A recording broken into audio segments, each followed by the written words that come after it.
commencer cette conférence sur les enjeux du verre, décarbonation et ressources.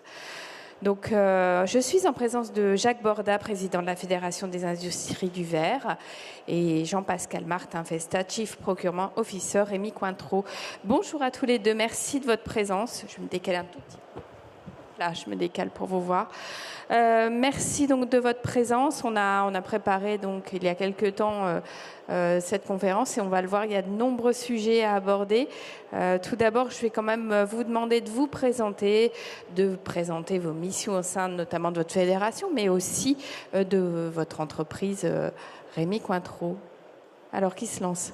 Monsieur Borda. Je commence. Donc oui, je suis Jacques Borda, je suis président de la Fédération des industries du verre.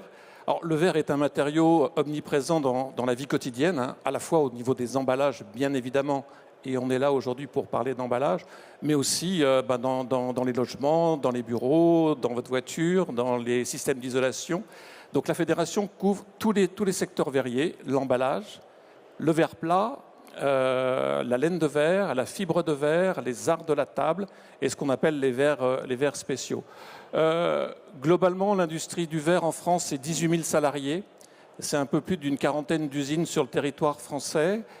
Une grosse moitié de ces usines fabriquent des emballages, soit des emballages alimentaires, soit des emballages pour la parfumerie cosmétique ou pour la pharmacie. Donc le secteur de l'emballage est de très loin le secteur verrier le plus important en termes de tonnage produit et en termes de sites industriels. Merci pour cette présentation. Bonsoir à tous, Jean-Pascal Martin-Festa, je suis également directeur achat du groupe Rémi Cointreau. J'ai travaillé précédemment dans d'autres groupes de vins et spiritueux, pour ne pas les nommer Pernod Ricard et également LVMH, pendant 10 ans respectivement.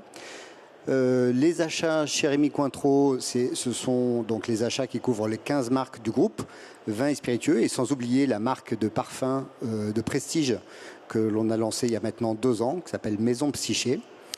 Et les achats couvrent à la fois les achats directs, les achats indirects, l'énergie, et également tout ce qui est achat et développement d'articles publics professionnels. Voilà. Donc mes équipes travaillent en France et à l'étranger, à la fois sur les sujets d'achat, mais également sur des sujets de développement packaging, principalement pour les petites sociétés qui n'ont pas de service développement packaging. Voilà. Donc des marques que vous connaissez peut-être, comme le Champagne Telmont, comme le Domaine des Hauts-de-Glace, un single malt sur un site en France sur le plateau de Trièves, des single malt aux US qui s'appellent Westland, voilà, ou encore Maison Psyché que je viens de citer.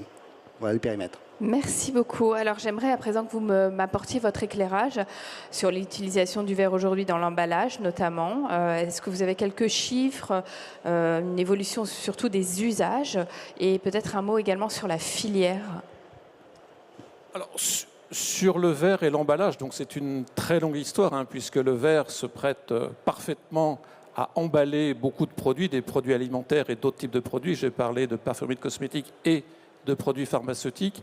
Et ça, cette qualité, elle est liée à emballer les produits, elle est vraiment liée à la neutralité, à l'inertie du verre, puisqu'il n'y a pas d'interaction entre l'emballage et le contenu du produit. Et donc, on préserve à la fois le goût et les qualités du produit, et on préserve aussi, bien évidemment, la santé du consommateur. Donc ça, c'est une longue histoire.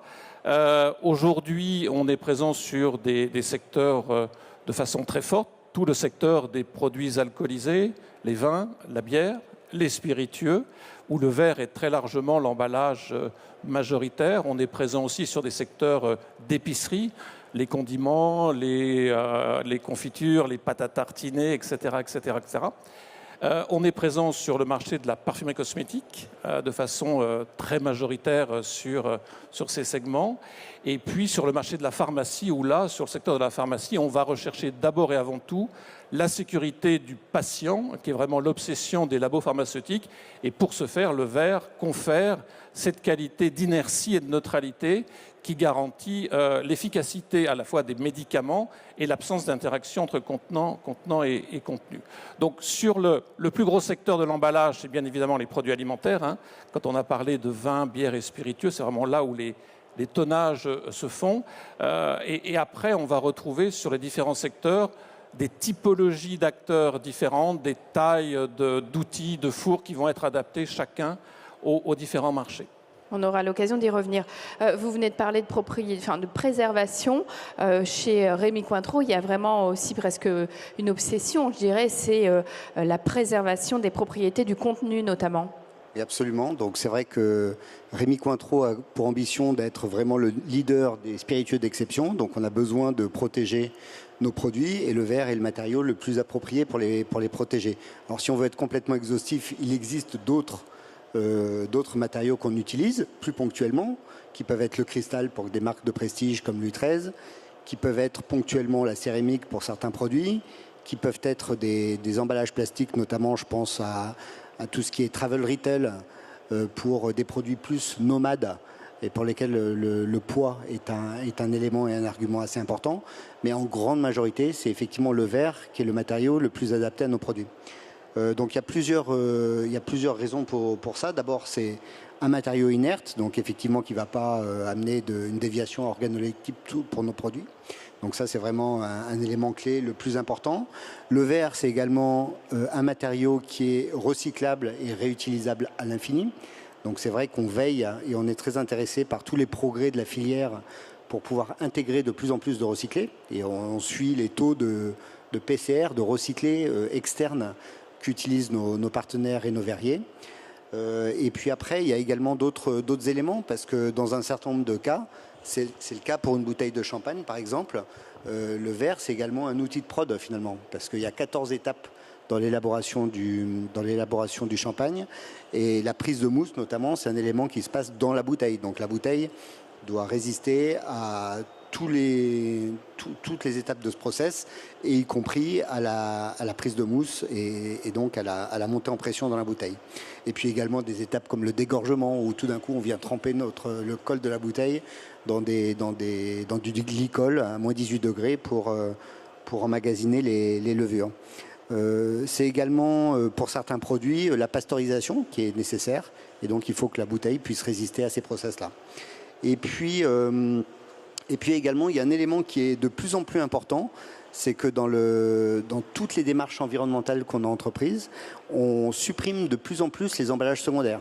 Oui, j'allais vous poser la question. Ouais. Hein. Et donc, ce qui veut dire que ce qui va être pour le consommateur de plus en plus visible, c'est finalement la bouteille et l'étiquette.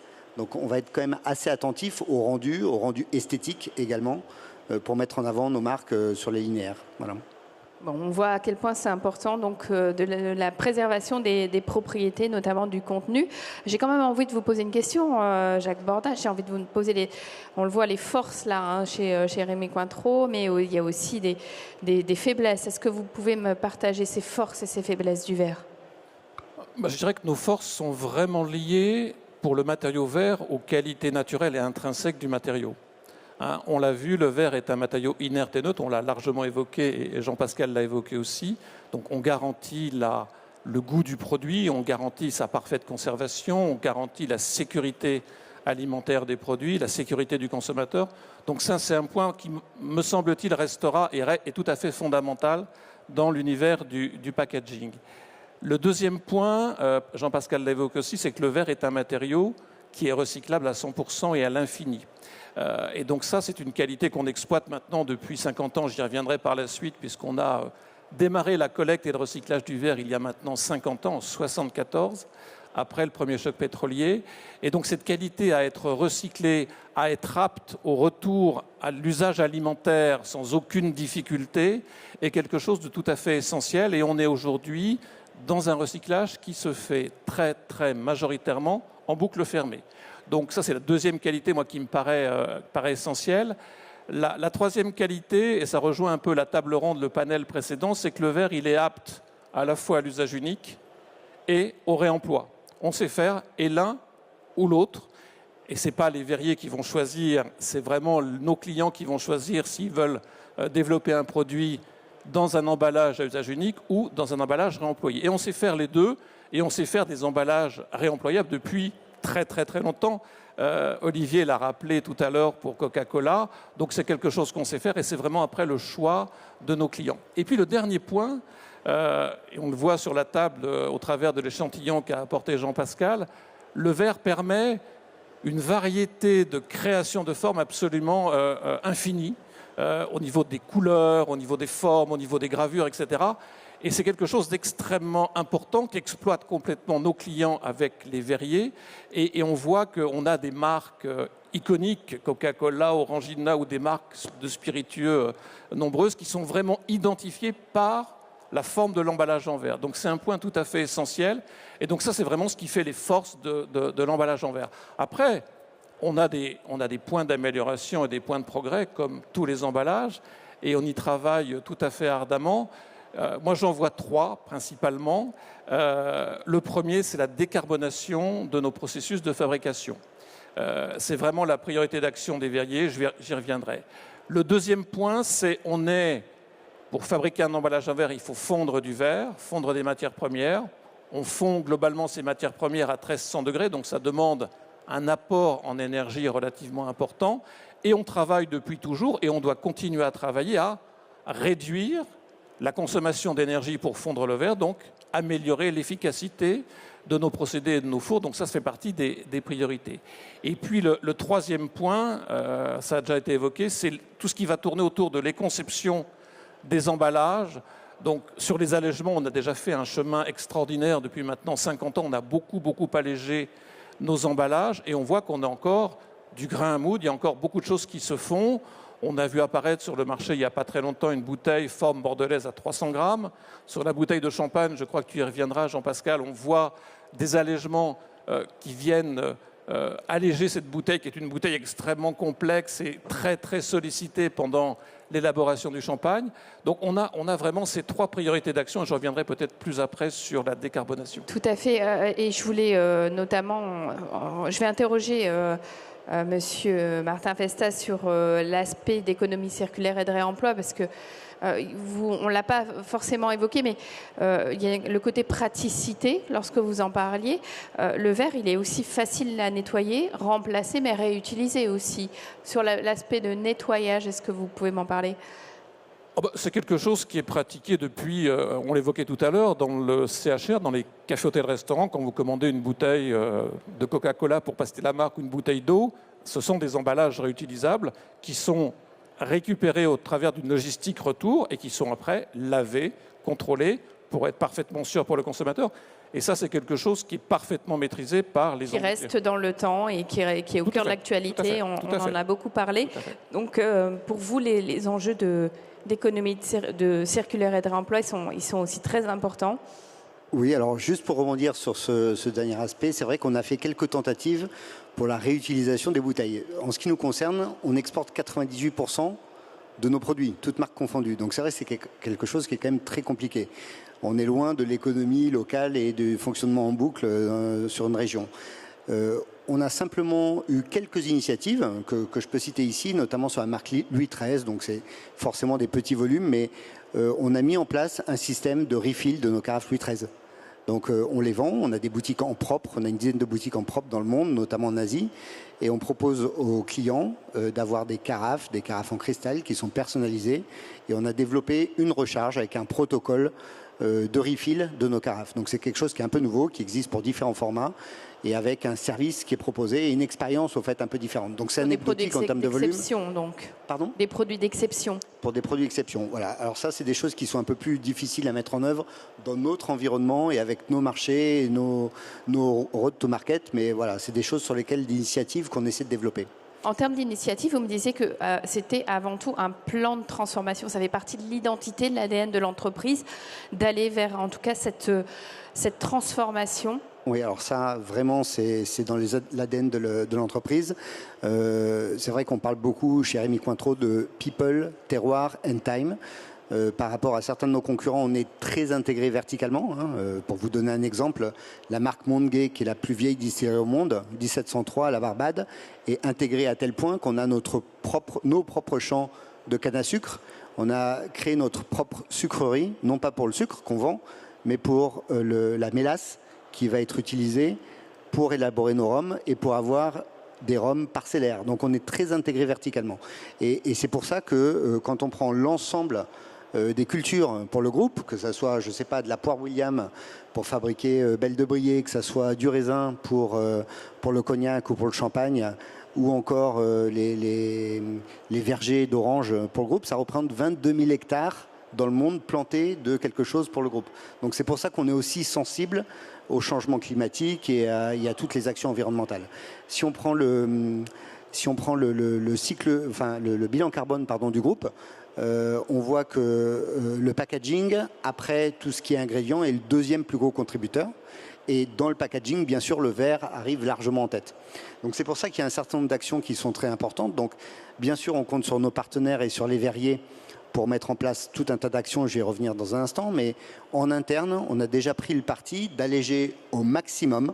Chaque nouveau développement est challengé dans un design que les équipes marketing nous proposent pour aller... on n'est pas jusqu'à standardisation, mais en tout cas, on essaie, pour un design donné, d'aller au niveau d'allègement le plus important.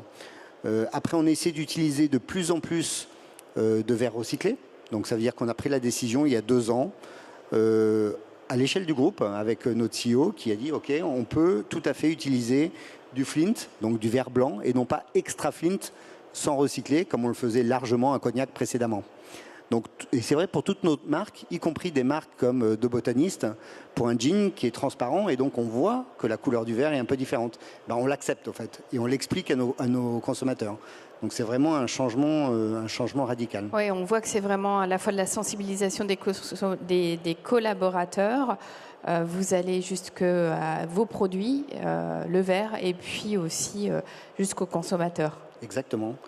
Alors il y a un autre aspect que je vous expliquerai tout à l'heure sur 2 exemples, mais en plus de l'optimisation du poids, en plus de l'orientation pour avoir un maximum de verre recyclé et de favoriser le verre de couleur quand on peut, il y a également le travail sur la forme. On essaie d'avoir des formes qui permettent ensuite d'avoir des emballages secondaires qui soient le plus réduits possible, ou des caisses les plus réduites possibles. Voilà, donc ça c'est quelque chose d'important. Et puis juste un chiffre aussi, on a un KPI important dans le groupe, c'est le nombre de bouteilles nues vendues chaque année, toutes marques confondues.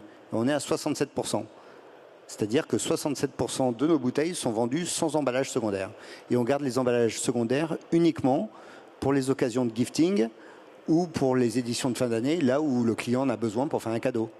Tout le reste, on considère que c'est plus encombrant pour pas le cas. Il y avait vraiment un packaging autour enfin un packaging, en tout cas un habillement, un habillage autour de la bouteille qui était autour de coffrets qui était indispensable. Ça aussi, le consommateur, il a un peu changé son... Alors franchement, c'est un sujet difficile, hein. C'est une bataille de tous les jours.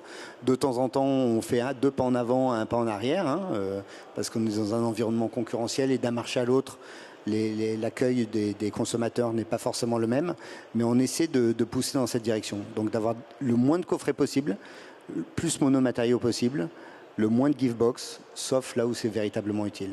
Voilà. Et je voulais juste revenir également sur tout le travail qui est fait par les verriers, parce qu'on a besoin d'eux pour aller plus loin, au-delà de ce qu'on peut faire à notre niveau. On a besoin de travailler avec eux pour choisir les bons partenaires, ceux qui sont géographiquement implantés proches de nos sites de bottling, et puis également ceux qui sont engagés dans des actions importantes pour décarboner, au fait, avec beaucoup d'innovations et beaucoup d'investissements en ce moment sur des fours hybrides, sur des fours électriques. On va y venir, ouais. On va y venir sur le travail de la filière. Jacques, vous vouliez rebondir par rapport à ce que vient de dire Jean-Pascal ? Oui, alors je crois que vous avez compris, la demande de nos clients, elle est très forte sur la décarbonation, et c'est vraiment un engagement qui est pris par toute la filière verre pour décarboner notre matériau et nos emballages. Comment est-ce que vous y répondez ? Alors, je vais l'expliquer très simplement et vous donner quelques chiffres pour situer un petit peu l'enjeu et le challenge qu'on a à relever. Aujourd'hui, on consomme de l'énergie pour fondre le verre, principalement du gaz naturel. Donc c'est une énergie fossile qui, quand elle est utilisée, émet des gaz à effet de serre. On consomme grosso modo 80% de gaz et 20% d'électricité. En France, on a la chance d'avoir une électricité qui est très bas carbone puisqu'on a le nucléaire et l'hydroélectrique très présents.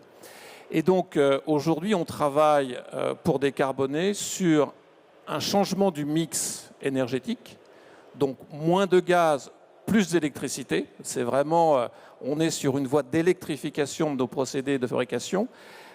Jean-Pascal en parlait. On a Verallia sur l'usine de Cognac, donc à toute proximité de Rémy Martin, a inauguré en 2024 un four 100% électrique, qui est le plus gros four électrique existant au monde.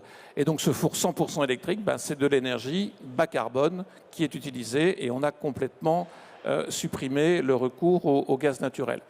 Sur les gros fours d'emballage qui vont faire des teintes colorées, du vert, etc., on est plutôt sur une logique de four hybride. Donc on va plutôt inverser le mix, 80% gaz, 20% électrique, pour aller vers 80% d'électricité et 20% de gaz. Donc c'est des investissements très lourds. Il y a eu des annonces qui ont été faites par les verriers français Oaille et Veralia pour des fours qui vont arriver en 2025 et tout début 2026. Ce sont à chaque fois, ça a été dit, des investissements très importants.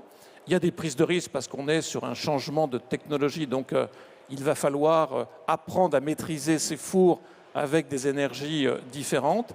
Et là, on a des réductions d'émissions très significatives. Sur un four hybride, on a un objectif de réduction des émissions de CO2 de l'ordre de 50 à 60% par rapport à ce qui est consommé. Dans nos émissions de CO2, pour boucler un peu la boucle et parler un peu d'économie circulaire, on a 80% des émissions de CO2 qui viennent des énergies fossiles et 20% qui sont des émissions dites de process. Alors qu'est-ce que c'est qu'une émission de process? C'est on utilise dans nos fours des carbonates, carbonate de sodium, carbonate de calcaire, et quand ces carbonates sont chauffés, ils vont émettre du CO2. Et donc, une façon très simple de diminuer ces émissions dites de procédés, c'est d'utiliser de plus en plus de verre recyclé. Donc c'est vraiment là où on fait le lien entre décarbonation et recyclage. Et on est aujourd'hui en France sur un taux de verre recyclé, de collecte et de recyclage qui dépasse les 80%. On est aux derniers chiffres qui viennent d'être publiés par l'ADEME à 81%. Donc on a une collecte qui fonctionne très bien. Et donc l'idée, c'est de pousser aussi loin que possible la collecte de verre pour intégrer de plus en plus de calcin dans nos fours pour baisser les 20% d'émissions dites de process. Donc ça, c'est la première piste qui est déjà très, très utilisée, très exploitée. Et puis on regarde aussi, en termes d'innovation, l'utilisation potentielle de matières premières nouvelles qui seraient décarbonées et qui nous permettraient d'éviter ou de limiter ces émissions de process. Donc ça, c'est vraiment quelque chose d'extrêmement fort.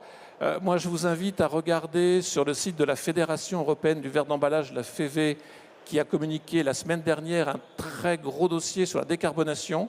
Et vous aurez là un accès à un dossier très complet sur toutes les initiatives qui se prennent en France, mais partout en Europe. Vous avez une carte interactive qui vous montre tous les projets qui existent. Et on a effectivement, quand on regarde, c'est relativement impressionnant de voir le nombre d'initiatives prises par tous les verriers. Et l'engagement des verriers est vraiment très fort pour décarboner, parce que c'est une priorité d'action pour nous, pour notre matériau, et c'est vraiment une demande très forte de la part de nos clients. Donc c'est vraiment un engagement extrêmement fort. Alors, bien évidemment, pour décarboner, je le dis ici, il faut aussi pouvoir avoir accès à de l'énergie bas carbone compétitive. Donc ça, c'est un autre challenge, mais on n'est pas ici pour le... C'est une transition qui est en cours. Il y a une transition qui est en cours. Donc l'électricité en France, elle est déjà très décarbonée, c'est une bonne chose. Et puis on voit aussi sur le gaz naturel, ce gaz naturel, à horizon 10, 20, 30 ans, il va être substitué par des biogaz. Le biogaz est en train de monter très fort en termes de production en France. Le biogaz, il est produit localement. C'est vraiment une question forte de souveraineté. On est capable de produire des biogaz.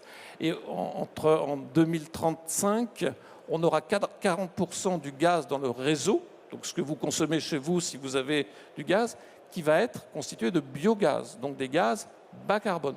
Donc voilà, donc on a vraiment un panel d'outils très fort. On a les solutions. Il faut maintenant les déployer. Un four verrier, en termes de durée de vie, c'est une quinzaine d'années.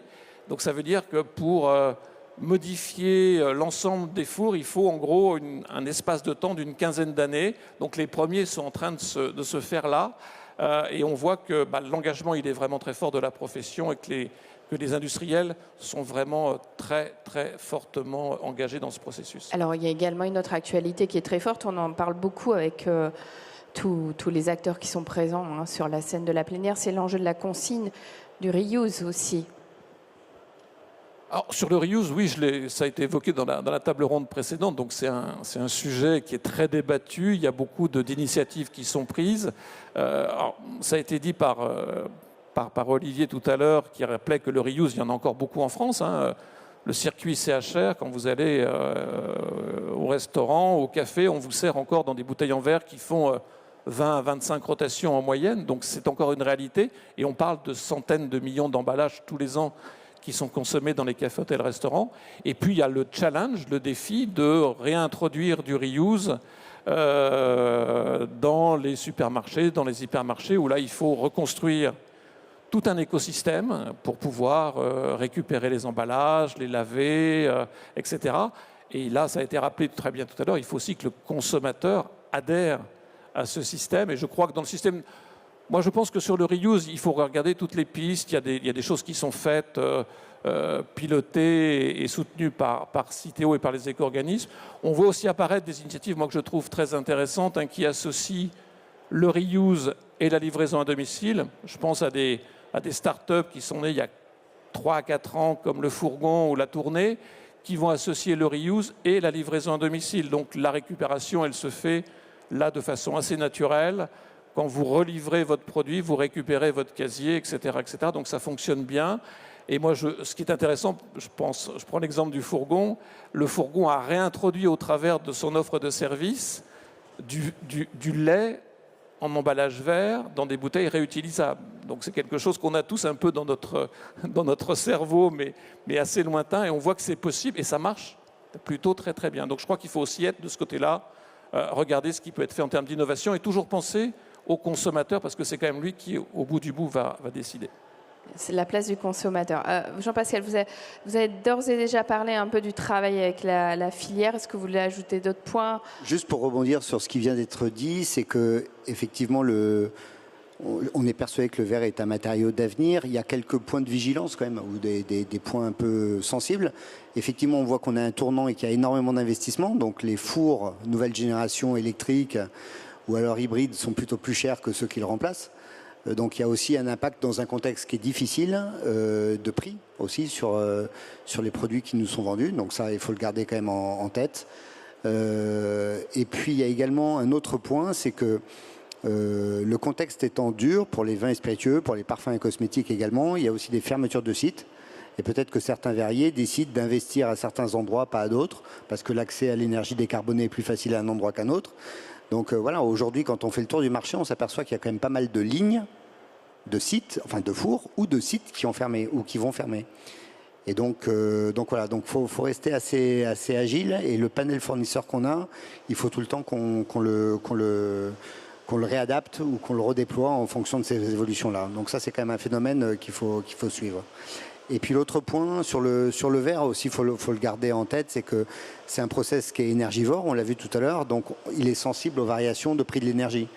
Donc c'est vrai que dans les entreprises, nous on n'aime pas trop les variations fortes. On a connu après la crise Covid des énormes variations, des problèmes de capacité. Et là, on est à nouveau dans une période qui est un peu plus faste, mais c'est vrai qu'on n'a pas eu la décroissance des prix comme on a eu une montée en puissance des prix. Donc c'est aussi un point de stabilité qui est compliqué à gérer. Voilà, c'est les 2 points de vigilance. Des points de vigilance, de conclusion. En tout cas, vous travaillez sur du pousser l'allègement partout, sélectionner des fournisseurs plus vertueux et aussi de l'expérimentation. Exactement. Alors, après, je ne sais pas, on peut peut-être parler de quelques exemples. Tout à fait. Que je vous ai emmenés. Il y en a 2. Donc, le premier, c'est Telmont. Donc, c'est une maison qu'on a rachetée il y a environ 3 ans. Et il faut savoir, quand on a racheté Telmont, on n'utilisait quasiment que des bouteilles, soit des bouteilles champenoises standard, lourdes, à 835 grammes. Elles ont déjà fait l'objet d'un allègement, mais voilà. Et on utilisait également des bouteilles de spécialité et qui, pour la plus grande partie, étaient des bouteilles transparentes. Transparentes parce que c'est vrai que pour le blanc de blanc ou pour le champagne rosé, les consommateurs, jusqu'à maintenant, aimaient bien voir la couleur du produit qu'ils achetaient. Et on a pris une première décision qui consistait à dire, voilà, on s'est posé pas mal de questions. On s'est dit, tiens, est-ce qu'on va vers une bouteille de spécialité pour la marque Telmont ? Parce qu'on est quand même dans l'environnement très premium. Et finalement, on a dit, non, on ne va pas faire ça. On va plutôt basculer l'ensemble de nos cuvées sur une bouteille standard et encore plus allégée que la bouteille actuelle. Donc, on a travaillé avec un partenaire qui est Veralia et on a fait tout un tas d'essais pour essayer de l'alléger encore plus. Donc, aujourd'hui, cette bouteille, elle a 800 grammes. Et dans la démarche, on s'est dit, on ne veut pas être les seuls à le faire.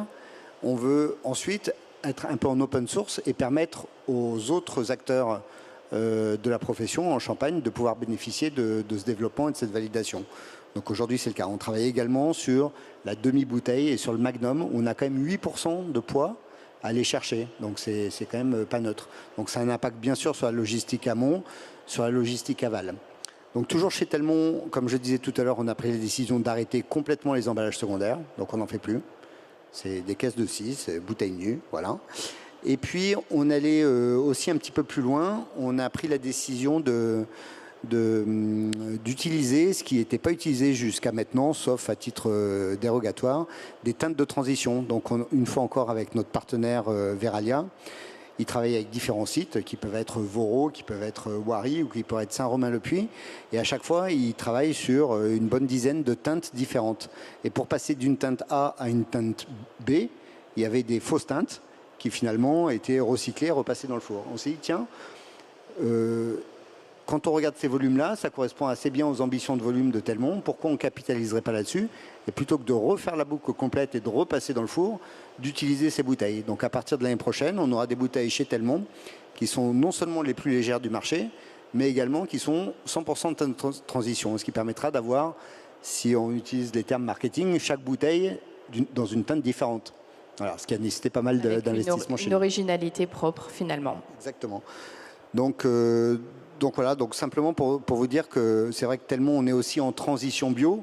Il y a beaucoup d'autres choses qui sont faites au niveau de l'amont, au niveau des plantations dans les vignes et au niveau de l'accompagnement de nos vignerons en passation en viticulture bio. Mais je trouve que on est assez cohérent également dans une vraie démarche qui se passe sur le packaging. Voilà. Donc ça, c'était un exemple. Et puis je peux vous en citer un deuxième qui est cette carafe-là que vous êtes un petit peu loin pour la voir, mais qui a été développée. Donc précédemment, on avait une carafe standard de saveur glace qui pesait 900 grammes, qui était en extra fine, 0% de verre recyclé, avec un fond épais. Et on a changé radicalement et on a fait cette carafe-là. Vous le voyez peut-être pas très bien, mais il y a une piqûre dans le fond qui est asymétrique. Donc ça, c'est assez difficile à réaliser. Bien sûr, par rapport à tout ce qu'on s'est dit tout à l'heure, elle est super allégée. Donc on était à 900 grammes, on est passé à 630, 650 grammes.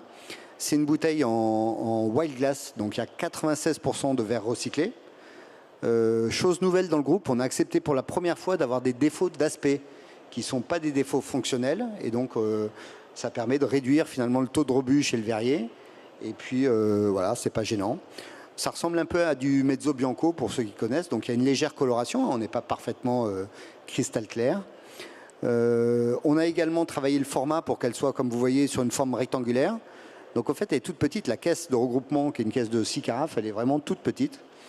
Et puis on a travaillé également pour ne pas avoir d'étiquette en face avant ni en face arrière. On a juste une gravure et on a simplement des petites étiquettes sur le côté pour pouvoir les ranger dans sa bibliothèque comme un livre finalement. Voilà, on peut avoir toute la gamme avec différentes couleurs. Bon voilà, donc c'est juste un exemple de ce qui a été fait. Bien sûr, on n'a pas d'emballage secondaire. Et puis un autre exemple, là on ne touche pas au verre, mais je vous le dis quand même, c'est qu'on a un bouchon. Et c'est le premier bouchon qui a été développé avec nos coproduits issus de la distillation de l'orge. Donc c'est un bouchon Element. Et donc on est nous-mêmes fournisseurs finalement de la matière première qui sert à faire notre bouchon. Et on ne l'a pas marqué, c'est simplement l'utilisation d'un laser qui permet d'avoir un relief sur cette tête de bouchon. Voilà, donc là aussi ça permet d'avoir une cohérence sur l'ensemble des éléments du packaging. Ouais. Très intéressant, merci beaucoup. Peut-être Jacques, vous voulez dire un mot en tout cas pour conclure sur ce qui se passe, sur l'avenir, comment ça se dessine, avant que peut-être vous posiez vous aussi vos questions à nos intervenants. Bon, je vais être très bref. En conclusion, je crois que la première chose, c'est qu'on le mesure nous, au travers d'enquêtes consommateurs. Le verre est très bien perçu par le consommateur, étant forte. On voit qu'on a des enjeux forts devant nous, ça a été dit. On a des demandes de nos clients qui sont très bien exprimées. Donc on doit travailler à décarboner, on doit travailler à éco-concevoir nos emballages, on doit travailler à réduire tous nos impacts. Mais je crois surtout qu'au travers de l'exemple que présentait la bouteille de whisky que présentait Jean-Pascal, je crois qu'aussi que l'emballage, il doit quand même apporter un peu de plaisir et faire un peu rêver. Moi, je trouve qu'imaginer un monde totalement standardisé, banalisé, moi, ça ne me fait pas très, très, très envie. Donc, on doit travailler, on doit concevoir, on doit faire plein de choses, mais le verre permet aussi cette cette fantaisie, cette créativité, cette différenciation. Et moi, ça me paraît quelque chose d'extrêmement important. Et n'oublions pas quand même que la France est un gros exportateur de vin, de spiritueux, de parfums et de cosmétiques, et que c'est le deuxième poste et troisième poste dans la balance commerciale, et que c'est en partie le rôle de l'emballage n'est pas complètement négligeable dans cette balance commerciale. Il ne faut pas qu'on perde ça en tête. Le consommateur a besoin, sur un certain type d'achat, de se faire plaisir, et je pense que le verre est en mesure de lui apporter la reconnaissance de la marque, et voilà. Et ça me paraît, et l'exemple que tu montres là est vraiment très représentatif de ce qui peut être fait d'une façon remarquable au travers d'un travail de coopération entre un embouteilleur et un verrier. Voilà. Merci. Est-ce que vous voulez ajouter quelque chose? Non, juste le point effectivement important, et j'insisterai là-dessus, c'est la collaboration qu'il faut entre les verriers et les équipes, à la fois marketing, développement, packaging, achat. C'est vraiment un travail en commun, et ce travail en commun permet de sortir des produits un peu d'exception. On perçoit que vraiment finalement ce point, il est à 360, ça rebondit en amont, en aval. Enfin, il y a vraiment une démarche qui transpire un peu sur tous les postes. Exactement. Est-ce que vous avez des questions? Oui, mademoiselle, je suis désolée, on va prendre le micro et vous le donner. Je vais vous demander de vous présenter, s'il vous plaît. Alors, Saïda El Idrissi, ingénieur emballage chez la coopérative U. Je me permets de poser une question. Vous avez fait un très beau travail sur vos emballages.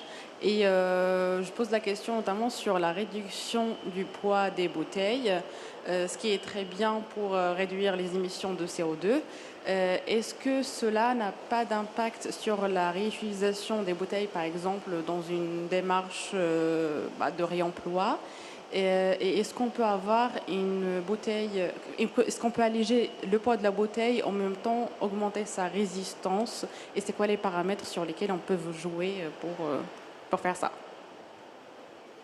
C'est clairement ce que votre question, elle met en avant la difficulté à alléger un emballage. Il faut à la fois l'alléger tout en maintenant ses performances. Donc, quand on allège un emballage à usage unique, il faut être capable d'avoir une répartition du verre extrêmement régulière, extrêmement maîtrisée.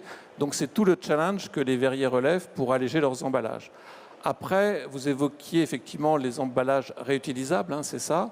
Et donc, on sait que ces emballages, si on veut qu'ils soient en mesure de faire 20 ou 25 rotations, ils doivent être plus résistants parce qu'ils vont être sollicités, ils vont passer sur 25 fois sur la ligne d'embouteillage, dans la laveuse.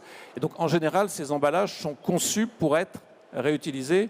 Et par rapport à une bouteille à usage unique, ils sont un tout petit peu plus lourds, de l'ordre de 15, 20 à 25%.